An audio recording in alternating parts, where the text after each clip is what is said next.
siang Pak Melianus Steva. Selamat siang Pak. Ketua Komando Garuda Sakti Aliansi Indonesia DPD Provinsi Nusa Tenggara Timur NTT.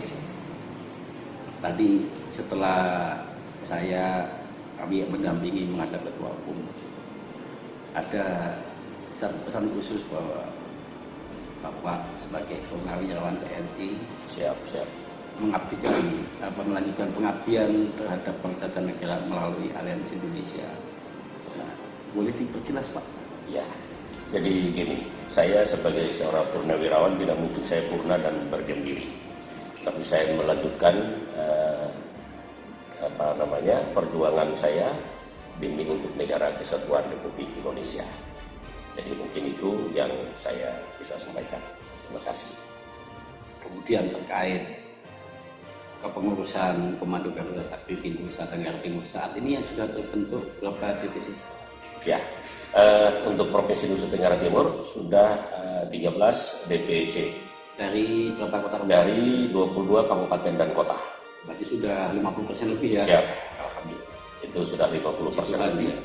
Dan 3 yang nanti saya pulang hari Senin rapat staf dan DPC untuk menentukan tanggal dan waktu untuk melantik 3 kabupaten atau 3 DPC.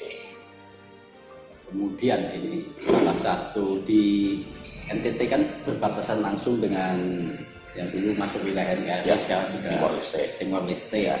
Kemudian permasalahan yang dominan untuk masyarakat di NTT khususnya dan mungkin yang berbatasan dengan Timor Leste pada khususnya. Ya, yang lebih dominan sekarang kalau masalah kasus pidana dan perdata itu masalah perceraian sama masalah tanah.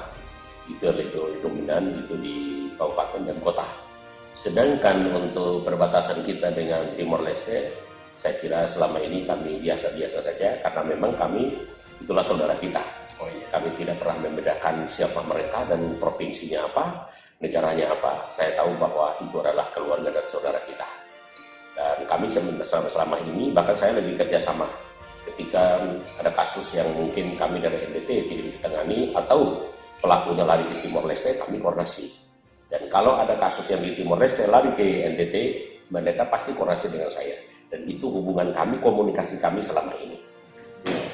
Menarik ini Pak, berarti justru perbatasan itu bukan sesuatu yang menakutkan, ya justru jadi kerjasama yang bagus itu Pak ya.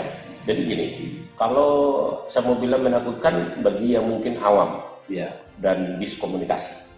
Tapi kalau kami selama ini apalagi saya mantan orang dari 744, dari Batalion 744 yang mantan dari sana, bahkan saya pernah di Korem kurang lebih hampir 4 tahunan.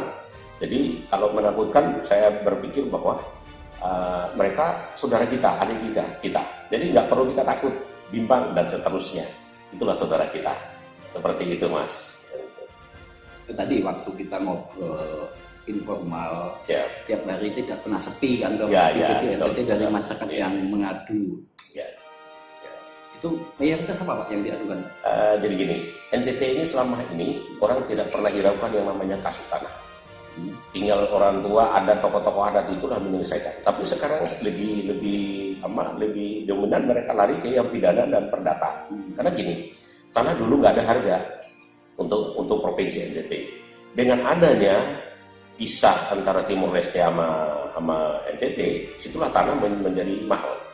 Kenapa? Dulu itu orang-orang dulu itu kan tunjuk, lu hakmu dari sini ke sana. Tapi sekarang malah pakai meter. Jadi disitulah masalah makin bertambah. Itu sangat dominan. Nah, makanya di kantor saya itu, saya sebagai pimpinan setiap saat itu kalau saya duduk jam 9, kan saya tinggalnya kan di kabupaten. Jadi saya tiba di kantor itu jam 9. Karena saya kadang-kadang bawa mobil sendiri, kadang-kadang supirnya saya, kalau supir saya lagi sibuk, ya saya bawa sendiri biar pelan-pelan aja sampai gitu. Jadi udah begitu sampai duduk jam 9, itu sampai jam 3 itu tamu masih ada. Saya kadang-kadang gini, saya minta izin sama provos sama piket, saya izin dulu kasih tahu yang dia nunggu, sabar saya makan dulu atau minum dulu. Nggak ada waktu sekarang. Setelah dilantik tanggal 22 November yang lalu, waktunya saya semakin sempit. Tapi saya bersyukur bahwa itu semua jalan hanya karena anugerah Tuhan. Oke, untuk penutup, harapan Bapak untuk pemerintah Provinsi NTT dan pemerintah pusat Republik Indonesia. Kalau mau ada pesan atau harapan mau saya sampaikan, silakan Pak. Ya. Jadi gini, harapan saya yang pertama Provinsi Nusa Tenggara Timur. Mari kita kerjasama dalam lembaga aliansi ini maupun pemerintahan maupun instansi yang terkait di Provinsi Nusa Tenggara Timur. Mari kita bersahabat untuk kita melihat bagaimana yang salah dan bagaimana yang benar. Kita katakan yang salah, salah, benar, kita katakan benar. Itu yang sementara saya kerjakan. Dan mohon izin kepada DPT, saya mohon dukungan doanya. Saya mohon dukungan doanya, saya terbatas. Tapi saya percaya kalau kita bergandengan tangan, tidak ada yang mustahil. Pasti ada jalan keluar. Terima kasih, mungkin itu yang saya bisa dapat sampaikan. Oke, terima kasih Pak. Terima kasih. Sukses.